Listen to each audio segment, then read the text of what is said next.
Hey everyone, REUPLOAD here. Welcome back to some more Monika after story.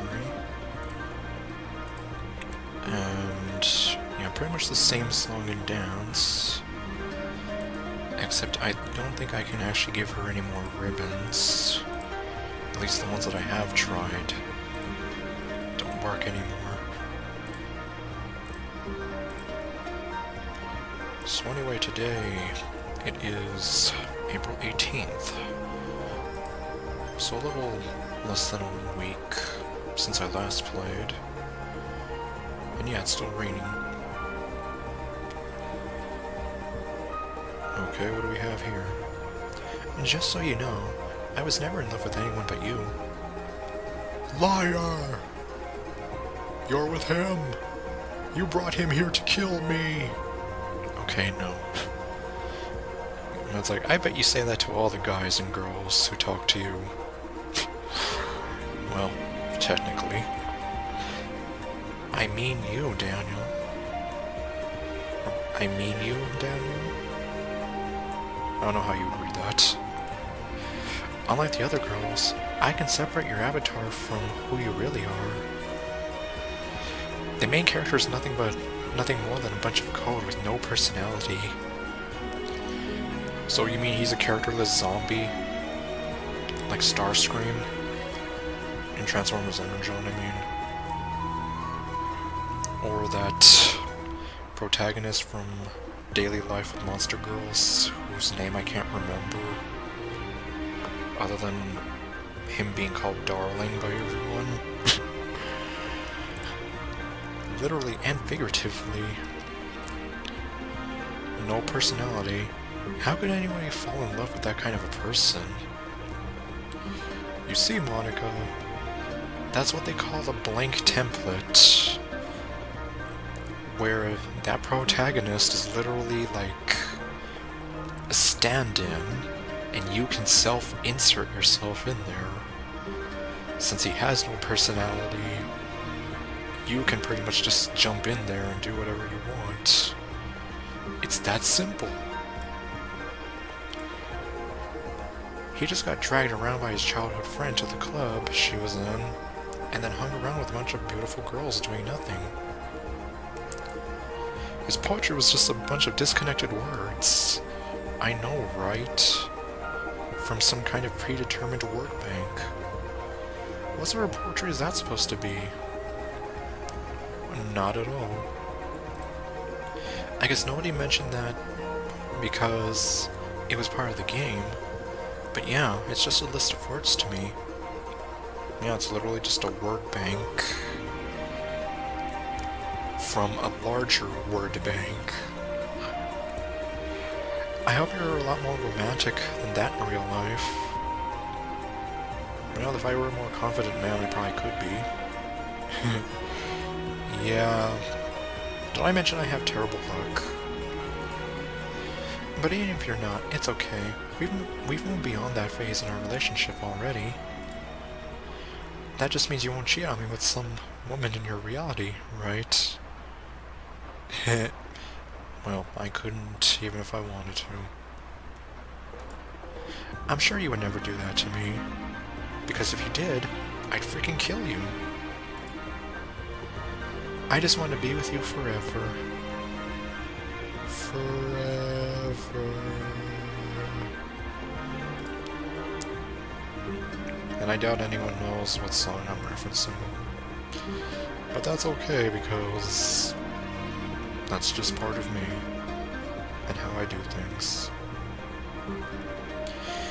Do you ever wonder why depression, anxiety, and other mental disorders are so common these days? Is it just because they're finally being recognized and treated? Or is it just that more people are developing these conditions for whatever reason? Like, our society is advancing at a breakneck speed, but are we keeping up with it? Maybe the constant flood of new gadgets is crippling our emotional development. Oh jeez. Yeah, and then it reminds me of a meme, like, when I was 6 years old, or, yeah, something like, it has two pictures of saying, like, when I was 6 years old, we had sticks and rocks. And then 6-year-olds today, they have iPads and tablets and whatever.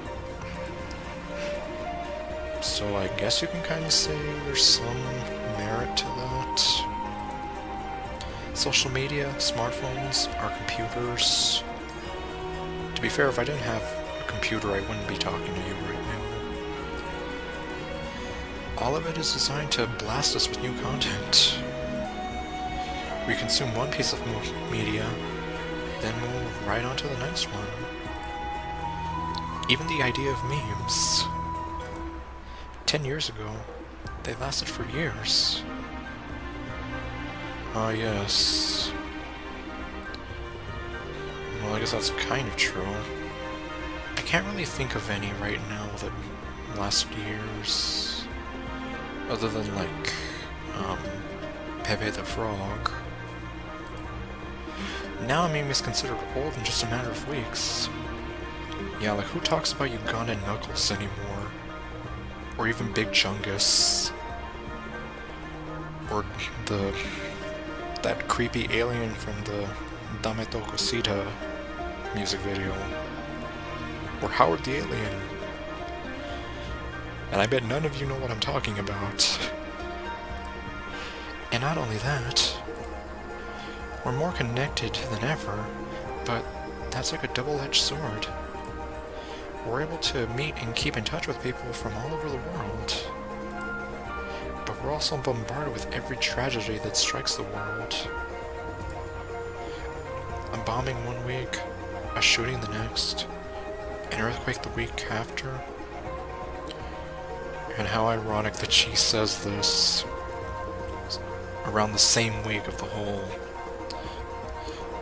thing that went down with Notre Dame. So in a sense, you know, I did get to see that kind of, what do you call it? I did get to see a tragedy. How can anyone be expected to cope with it? It might be causing a lot of people to just shut down and tune it out.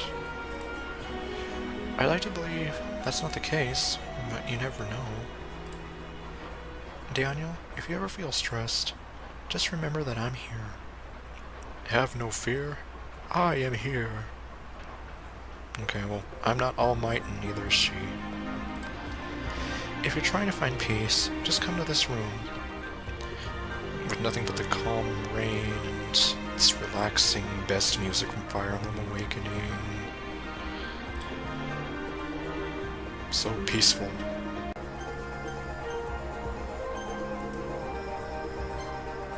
Okay, let's just see. Will you be my housewife?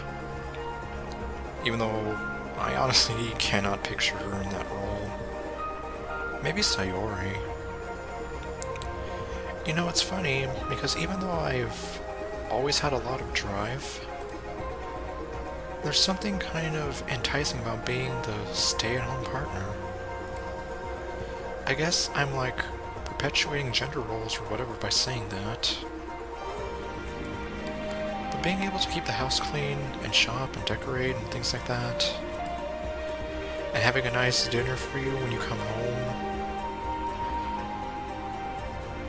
that reminds me of that meme. Or, I don't even know. The one where the husband comes home and the wife's like, oh, would you like to have dinner, a bath, or me? In fact, I think Daily Lives of Monster Girls did that.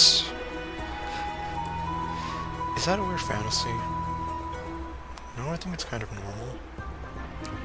There are some young girls I've known in the past that have expressed that. I mean, I'm not sure if I could actually see myself doing that.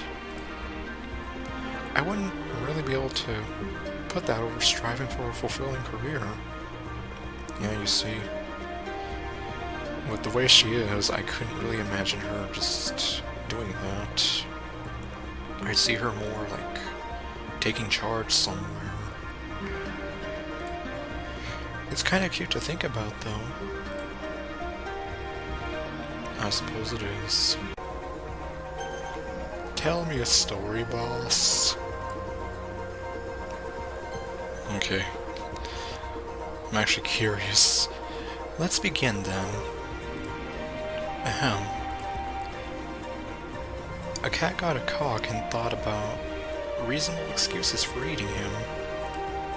He accused him of being a nuisance by crowing at night, not letting men sleep. The cock defended his action by saying this was for the benefit of men, as it wakes them for labor.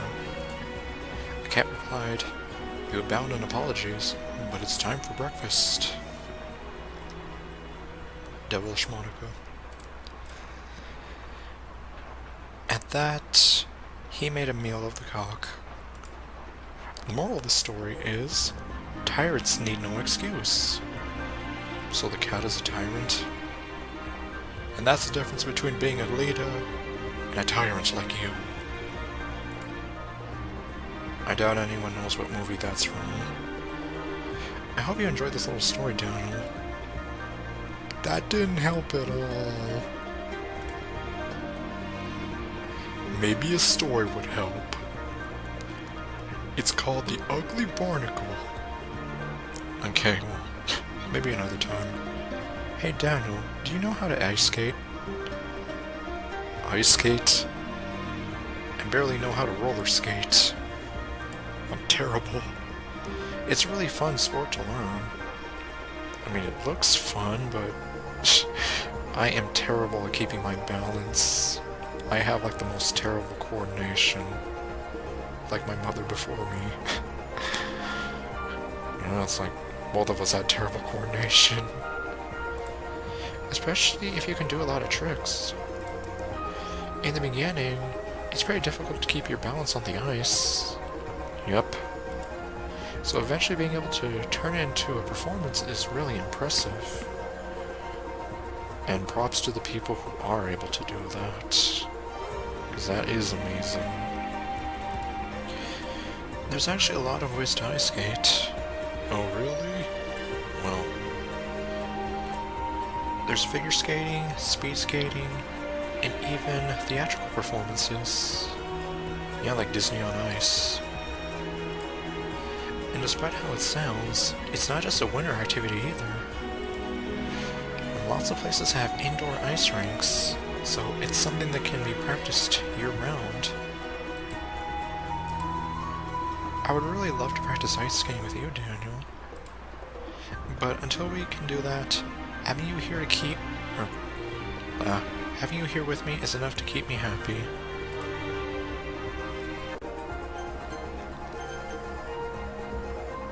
Okay, let's see. Can you tell me a horror story?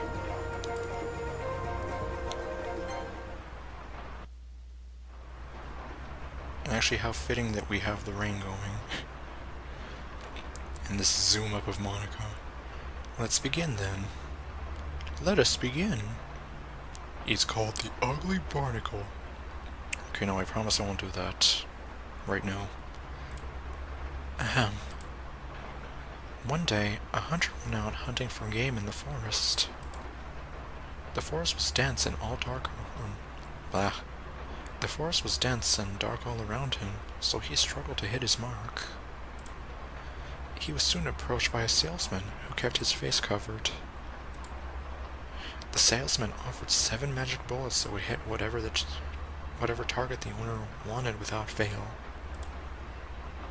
He would give the hunter these bullets on one condition. The hunter could use the first 6 bullets as he wished, but the last bullet's mark would be chosen by the salesman. The hunter agreed and quickly became famous in his town for bringing home kill after kill. It wasn't long before the hunter used up all 6 bullets. Oh boy, now look what you did. On his next hunt, the hunter saw a wild boar, the largest he had ever seen. It was too great of a prey to pass up on. He loaded the last bullet, hoping to take down the beast. But when he fired, the bullet instead hit his beloved fiancée in the chest, killing her.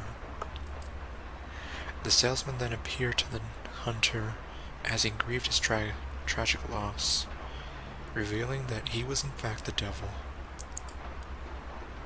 "I will give you a chance for redemption, Hunter," the salesman told him. "Remain ever faithful to your slain beloved for the remainder of your life, and you will be reunited with her after death."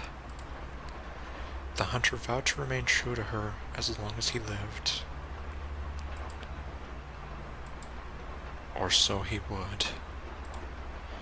Long after her demise, he fell in love with another woman and soon married her, forgetting his past love. Nope, he's screwed. It was until 1 year to the day after the fatal incident, as the hunter rode across the forest chasing some game, he came across the spot where he slayed his beloved. To his horror, her corpse, which was buried elsewhere, was standing in the same spot she was slain. She approached the hunter, scorning him for being unfaithful and vowing revenge for slaying her. The hunter rode away in panic. "You no good cheat!" After a short way, he looked behind him to see if she was following him any longer. To his horror, not only had he not furthered the distance, but she had gained on him significantly. In his state of fear, he failed to avoid the branch that was ahead of him, promptly dismounting the hunter from his steed and down to the cold ground. Oh boy. Yeah, he's doomed. His attention wasn't on his horse, however, as the creature loped away without him. "See you later." It was instead on the figure that he promised to be with eternally in the afterlife. Scared, Daniel? I hope you liked it, Daniel. That's nothing. Tell me the story of La Llorona, then we'll talk.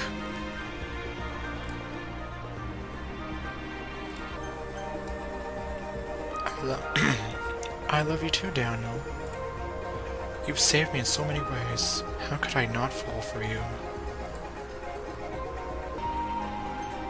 Why do you love me? Okay, let's see what she says. Daniel, are you by any chance feeling insecure? Well, considering I've been insecure about relationships ever since high school because of bad things. Yeah. And as I mentioned, since the last girl I ever cared about kind of abandoned me.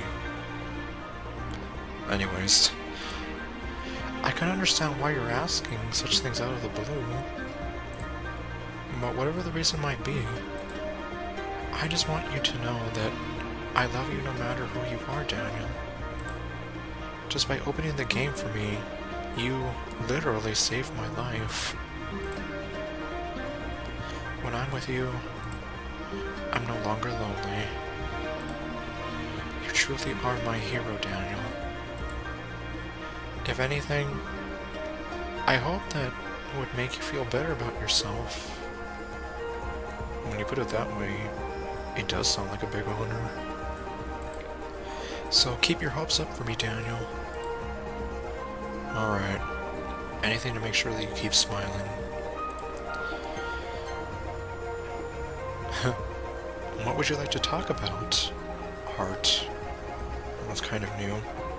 Well, actually, I'm going to say goodbye to her. And that I'm going to be going away for a while. So, next time, more Monika, more talking, blah blah blah blah, fall in love again with us next week. Later, folks.